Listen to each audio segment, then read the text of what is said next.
നിങ്ങളുടെ favourite shows ഇനി ഒരിക്കലും മിസ്സാവില്ല. ഇപ്പോൾ C5 കാണും നിങ്ങളുടെ ഫേവറേറ്റ് ഷോസ് തികച്ചും സൗജന്യമായി. മരുമകന്റെ പണം കൊണ്ട് ഭാര്യ വീട്ടുകാര് സ്വന്തം വീട് പണിയാമെന്ന് മോഹിക്കരുത്.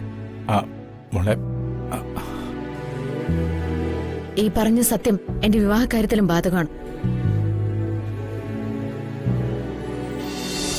വിവാഹം അത് മാത്രമുള്ളൊരു പരിഹാരം. അത് നമുക്ക് വൈകാതെ നടത്തണം. അതേ ഉള്ളൂ ഇതിന് ഏക പരിഹാരം.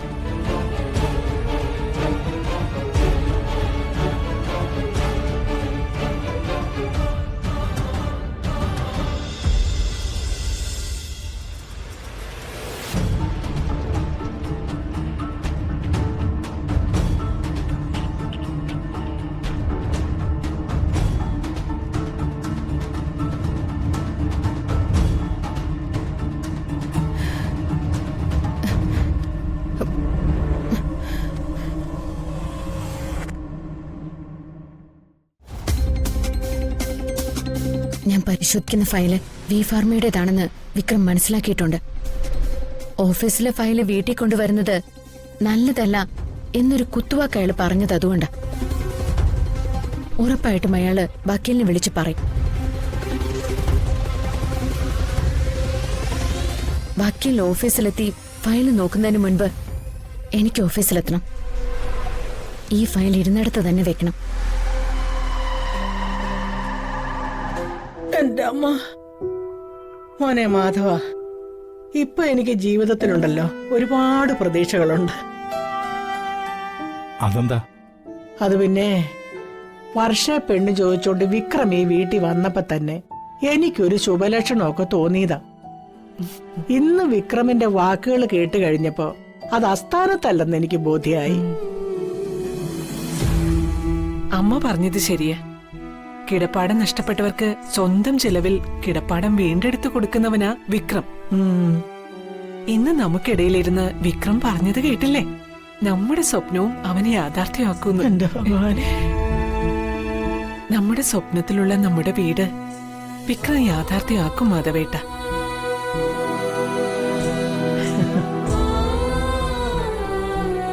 ചന്ദ്രു, വീടെന്ന സ്വപ്നം നമ്മുടേത് മാത്രമാണ്. നമ്മുടെ അധ്വാന ഫലം കൊണ്ട് മാത്രമായിരിക്കണം ആ വീട് പൂർത്തിയാക്കേണ്ടത്. അതിന് അന്യന്റെ പണത്തെ ആശ്രയിക്കുന്നതിനോട് എനിക്ക് യോജിപ്പില്ല. ശരി, യോജിക്കണ്ട. വന്ദനയുടെ വിവാഹം നടത്തുന്ന കാര്യത്തെക്കുറിച്ച് വിക്രം പറഞ്ഞല്ലോ. അതിനെക്കുറിച്ച് എന്താ പറയാനുള്ളത്? അത് വിക്രം പറഞ്ഞു കേട്ടപ്പോ ഞാനും ചന്ദ്രിയൊക്കെ ആശ്വസിച്ചു. പക്ഷെ ആകാശം ഇടിഞ്ഞു വീണാലും വന്ദന അതിന് സമ്മതിക്കുമെന്ന് തോന്നുന്നില്ല. ഇനി നമ്മുടെ ചെലവിൽ വിവാഹം നടത്താൻ തയ്യാറായാലും അവള് വഴങ്ങാൻ പോകുന്നില്ല. കാരണം അവളുടെ മുമ്പിൽ ദിയമോളുണ്ട്.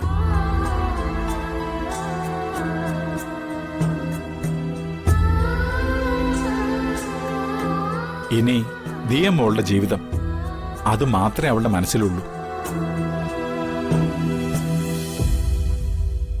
വന്ദനയുടെ ഭാവി അതെന്നും നമ്മുടെ മുമ്പിൽ ഒരു ചോദ്യചിഹ്നമായി തന്നെ നിൽക്കും.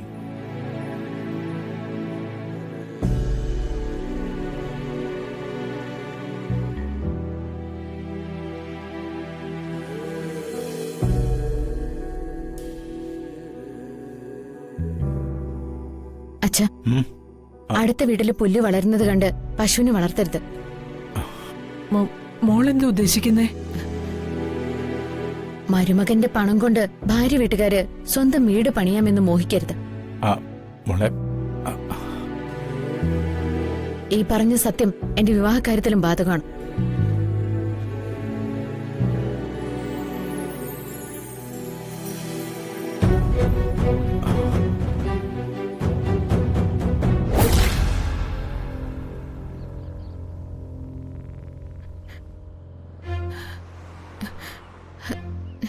ഒരു ഓട്ടോ പോലും കാണുന്നില്ലല്ലോ. എത്രയും പെട്ടെന്ന് ഓഫീസിലെത്തണം. എന്റെ കയ്യിലിരിക്കുന്ന ഫയല് വിക്രം കണ്ടിട്ടുണ്ട്. അയാളത് വക്കീലിനോട് വിളിച്ചു പറയും.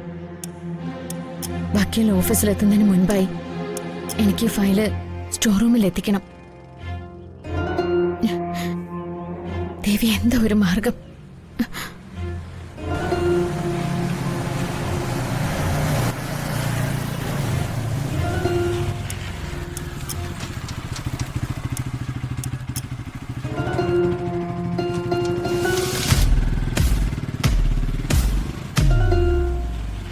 ഏയ് വന്ദന,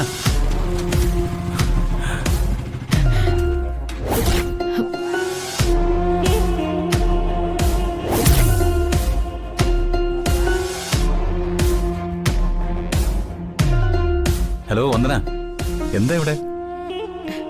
ആരെങ്കിലും കാത്തു നിൽക്കണോ? അല്ല, പിന്നെ നിങ്ങൾക്കിപ്പോ എന്താ വേണ്ടേ? എനിക്കൊന്നും വേണ്ട. ഇതുവഴി പോയപ്പോ വന്ദനെ കണ്ടു, നിർത്തി, അത്രേ ഉള്ളൂ. ആണോ? നിർത്തിയല്ലേ? എങ്കിലേ ഇനി പൊയ്ക്കോ. അല്ല, വന്ദന എന്താ ഇങ്ങനെയൊക്കെ സംസാരിക്കുന്നേ? ഞാൻ തൊഴുത്ത് പറയാം. ഞാൻ അല്പം ടെൻഷനില്ല. ദയവ് ചെയ്ത് ഒന്ന് പോയി തരൂ. എന്താ ടെൻഷൻ എന്ന് പറ. ദേ, ഈ ജഗനെ മാറ്റാൻ കഴിയുന്ന ടെൻഷൻ ആണെങ്കിൽ ഞാൻ മാറ്റിത്തരാം. എനിക്ക് ഒരു 100,000 ടെൻഷൻ കാണും. അതൊക്കെ മാറ്റിത്തരാൻ പറ്റുമോ? എല്ലാം പറ്റിയെന്ന് വരത്തില്ല. ദേ, എങ്കിലും എന്നാൽ കഴിയുന്ന ടെൻഷനാണെങ്കിൽ ഞാൻ മാറ്റിത്തരാം. എങ്കിലേ എന്റെ ടെൻഷൻ ഇപ്പൊ നിങ്ങളാ. സമയവും കാലവും നോക്കാതെ എന്നോട് വന്ന് സംസാരിക്കുന്നു. ഓക്കെ, ദേ, അത് മാത്രമാണോ? എങ്കിൽ ഞാൻ പോവാം. സന്തോഷം. ഒരു ഓട്ടോയും കാണുന്നില്ലല്ലോ.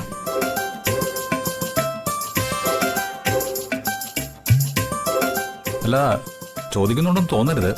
എന്താ? അല്ല, വന്ദനയുടെ നിപ്പ് കണ്ടിട്ട് ഇപ്പോ എങ്ങോട്ടോ അത്യാവശ്യമായിട്ട് പോകാൻ നിൽക്കുന്ന പോലെ ഉണ്ടല്ലോ. ദേ, മനസ്സിൽ മറ്റൊന്നും വിചാരിക്കണ്ട. വണ്ടിയിലോട്ട് കയറ്, ഞാൻ ഡ്രോപ്പ് ചെയ്യാം. എവിടെ പോണെന്ന് പറഞ്ഞാൽ മതി, കേറ്. ദേ, എന്നോട് കടുത്ത വെറുപ്പാണെന്ന് എനിക്കറിയാം. എന്റെ ദേഹത്ത് സ്പർശിക്കാതെ 10 അടി വേണ്ട, 100 അടി അകലം ഇട്ടിരുന്നാ മതി. വെറുതെ വെറുപ്പ് നശിപ്പിക്കണ്ട. ഈശ്വര, ഈ വൃത്തിയായിട്ടവന്റെ കൂടെ പോയിട്ട് ഗതികേടാണല്ലോ. ഏതായാലും വൈകാൻ പാടില്ല. കേറ്. ഇവിടെ വണ്ടിയൊന്നും വരില്ല. ഓട്ടോയൊക്കെ മിന്നൽ പണി കൊടുക്കാണെന്ന് തോന്നുന്നു. ശരി, എനിക്ക് ഓഫീസിൽ വരെ ഒന്ന് പോണം. അത്രേ ഉള്ളൂ. പക്ഷെ ഒരു കണ്ടീഷനുണ്ട്. എന്താ? വണ്ടി വേഗത്തിൽ പോണം. ഓക്കെ. ഗട്ടറിലോ കുടിയിലോ ഹമ്പിലോ ഇറക്കിയിട്ട് ദേഹത്തെ സ്പർശിക്കാൻ ഇടവരരുത്. ഇല്ലെന്നേ. ദേ, റോഡിൽ കാണുന്ന കുഴിയിലോ കട്ടറിലോ ഹമ്പിലോ എന്റെ ഈ ബൈക്ക് ഇറക്കലുന്നതേ ഈ ജഗൻ ഈശ്വരൻ സാക്ഷിയായിട്ട് സത്യം ചെയ്യുന്നു. സത്യം, സത്യം, സത്യം.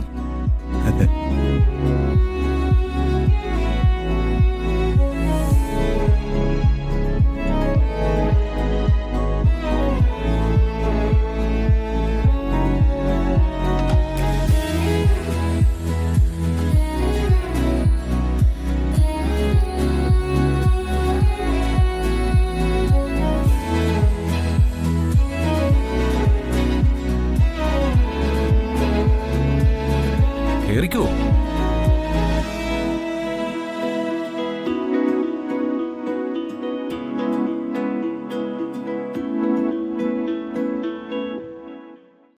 ഡൗൺലോഡ് ചെയ്യൂ C5 ആപ്പ്. കാണൂ എല്ലാ എപ്പിസോഡുകളും സൗജന്യമായി.